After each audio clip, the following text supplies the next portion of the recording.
Hey guys, it's Misty from the V-Dubstore. Sorry you haven't seen very much of me. We've been over here working and keeping you guys all going. Finally have a second to try and make a quick video. I have a lot of guys who run into, I don't know what clutch I have, so this is going to be a quick try and run down the basics of what you're looking for when you're trying to buy a clutch. The first thing that you need to think of is a lot of people go off of what engine they have, and that's actually not what you're trying to do. You need to go off of which transmission you have in order to get the right clutch. So I'm going to show you some examples and how you're going to pair them up in order to make sure that you're getting the right components. Sometimes you can't really tell what you're buying in a photo when it comes to these products, so I feel that's where a lot of times they get ordered incorrectly when people are just doing it online. So I'm going to try and show you the product, but at the same time give you some terminology so that way you know which items you're looking for. So throw-out bearings, there are different throw-out bearings that look different, but they all do the same purpose and they all fit. So there's two styles of throw-out bearings. There is early, which has the round ends, and there is late, which I call the rectangular ends. If you look at your clutch on your transmission, you're going to have one of these two. This style dictates if you are early or if you are late. Now, these surfaces, these bearings internal of here will look different depending which company makes it or whatnot. These are the heavy-duty empty ones. As you can see, everybody freaks out. They're like, oh, these are thicker. They're thicker, but not where it comes to the placement where it's pressing into the clutch. These have heavy-duty bearings inside, which actually helps, especially since, let's be honest, how many of us are running stock 1600s anymore? So this actually helps hold your throw-out bearing together longer. A lot of the older ones are made out of Bakelite and so on and so forth, and they have bearings inside here that aren't really supporting of that. Second of all, the MP throw-out bearings also come with a heavier duty clip.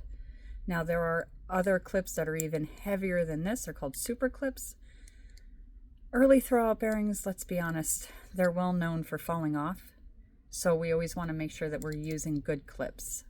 So now we're going to go with the early setup, and then we're going to cover the late setup. So first of all, early setup, again, this piece here is round, completely round. This fits into the cross shaft that has a cup and a hole. I think you could see that. Okay. So this guy, well, the clip would run around the back. This guy fits in here like this, and then the clip comes around the back side. These are early. Early pressure plates are going to have a centering ring, so this will usually be in the middle of the fingers. And that is what this throw-out bearing is designed to sit against and ride against. This is what you're going to find in everything swing axle. But now there's also two different sizes of the clutches on a swing axle or on an early throw-out bearing. And it's going to be 180 millimeter, which is everything up to 66 unless your bell housing has been ground out. 67 swing axle will automatically have the clearance for the 200 millimeter clutch, and so that means you will be 200 millimeter. Now, the early throw-out bearing technically actually goes up to 1970. 71 IRS should be late. So, just a quick recap. Your early clutch setup is going to have your cup design for your throw-out bearing with the rounded ends.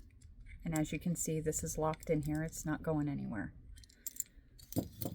And the pressure plate that you need has to have a ring in the center. Late throwout bearings have no centering ring, so it's just the fingers and no ring in the center. This, as you see, is a wider flat surface, is designed to sit and ride on those fingers.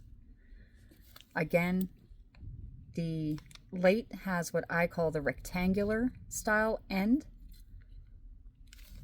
and the arm looks like this. You see it has a slight cup, but there's no pinhole, and that cup is on the opposite side. Late is 1971 to 1979. This also falls true for most of your bus transmissions. There is early and there is late. One other thing that I want to touch base with is the different cross shafts and bushing sets that you can buy. The standard stock cross shafts just have the hangers that come down. They're usually welded on the inner side or on one side.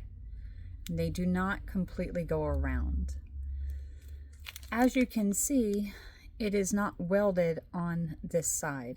So this is just kind of hanging out there and being held on by one weld. A lot of times, you know, things get older, this becomes weak and it breaks. The cross shafts that I typically like to sell are what we call the racer style cross shafts, and they're just a lot stronger. As you can see, they're welded on the inside on both sides, and the arms completely go all the way around. This is much stronger in design than this. And then last but not least, the bushing kits that are available. This bushing kit is aluminum, and it has a spacer in here that is made out of a plastic. There are different ones, there's steel ones, and so on and so forth. Sometimes people go for these because the price, but believe me, once you change one cross shaft, you don't want to do that for price. The ones that I prefer to sell you, again, longevity, are these. They are bronze bushings. And if you've ever changed a cross shaft, you know it's a job you only want to try to do once. The inner bushing is quite hard sometimes to get out. It takes a bit of effort to get it out a lot of times. So I always say do it once and be done with it. Get the one that has the bronze bushings in it. Get the cross shaft that is welded all the way around, has the heavy duty design to it. And again, about the throwout bearings, again, I like these throwout bearings. It's the only throwout bearing in over 20 years we've even stocked or sold. Again, don't be thrown off by the fact that this is thicker. This is thicker in when you lay them down next to each other. This is thicker than the other. A lot of people think that this is the problem with their clutch, and they'll return the throwout bearing, when in reality, it's typically you guys have the wrong throwout bearing or pressure plate. So if you ever get a bearing like this and you're like, oh, well, you know, this isn't working for me, it's actually not that the clutch isn't engaging because of this throwout bearing. It's actually most likely the wrong pressure plate for your transmission. So again, just to basically recap, early throwout bearings have a rounded end. Late throwout bearings have the rectangular end. Early throwout bearings have the centering ring. Late throwout bearings, there is no centering ring. Early throwout cross shafts are going to have the cup with the pin. Late cross shafts are going to have the groove and the cup. Again, sorry it's been a little while since I got to make a video for everybody. Hopefully this helps. If you have any problems, questions, or concerns, again, always send me an email, send me a text message, give me a call. I'm always happy to help. And if you're not sure what you have, just send me pictures. Because guys, if you can show me what it is that you're working on or what the problem is, I can usually look at a picture and help you figure it out pretty quick. I hope you all have a great day. Stay safe.